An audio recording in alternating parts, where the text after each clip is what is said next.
खास असं ठेवलेलं आहे की 8 मार्च म्हणजे असं एक दिवस सरकारने नियम केला की महिलांना त्या दिवशी त्यांचा सन्मान व्हावा आणि त्यांचं कौतुक व्हावा, हा त्याविषयी हा 8 मार्च दिवस ठेवलेला आहे. आणि 8 मार्च दिवशी असा दिवस आहे, महिलांना असं वाटतं की आज आपला दिवसच आहे, जागतिक महिला दिन आहे. आणि खऱ्या अर्थाने स्त्री म्हणजे ही पूर्ण घराची, गावाची आणि अख्ख्या देशाची जबाबदारी आणि जबाबदारीनेच वागायला पाहिजे. खरं तर हे देशात जे कार्य घडत आहे, काही जागी काही अत्याचार, एकदम लहान मुलींवर अत्याचार होते, हे एकदम भ्रूणशासित हे आहे. कारण की हे देशात चाललं नाही पाहिजे, अशी कठोर एक कायदे आला पाहिजे की जेणेकरून स्त्री ही चांगली आणि चांगलीच राहिली पाहिजे. त्यानिमित्त मी आज सरकारला एक मागणं करते की स्त्रीसाठी एक असा कायदा करा की जेणेकरून स्त्रियांना बाहेर फिरलं तरी भीती नाही वाटली पाहिजे आणि चांगल्या पद्धतीने ते राहिले पाहिजे. चांगले तर ते राहतातच, पण काही कारणाने त्यांना बदनाम करले जातात. एकदम लहान मुलींनाही बाहेर फिरणं अवघड झालेलं आहे आजकाल. आणि खऱ्या अर्थाने असं सांगते की मुली अजूनही सुरक्षित नाहीये. खरं सांगायचं म्हटलं तर काही ठिकाणी एकदम असं घाण हे होतात, जेणेकरून सरकारने त्यांच्या कठोर असा कायदा केला पाहिजे. आणि मी इथेच थांबते आणि पुन्हा एकदा जागतिक महिला दिनाची शुभेच्छा देते. आणि वैशाली ताई आणि श्रीकांत दादांनी खूप असं छान असं आयोजन केले, त्याबद्दल मी त्यांचंही धन्यवाद करते. श्रीकांत दादांनी खरोखर त्यांचा अभिमानास्पद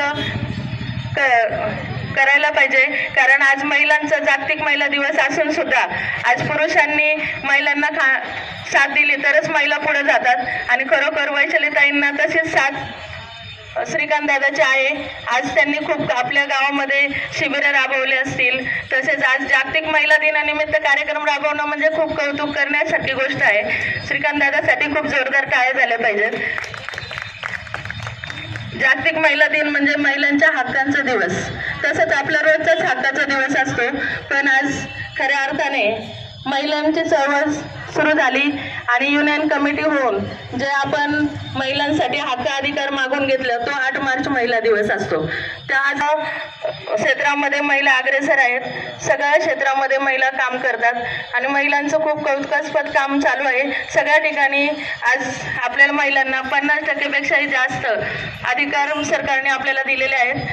मी एवढंच सांगते आणि मला बोलण्याची संयोजकांनी संधी दिली त्याबद्दल मी यावर्षी एक वहीची परीक्षा दिली, शिक्षणाला वही नाही लागत, म्हणून मी सांगते सर्वांनी सन्माननीय व्यासपीठ.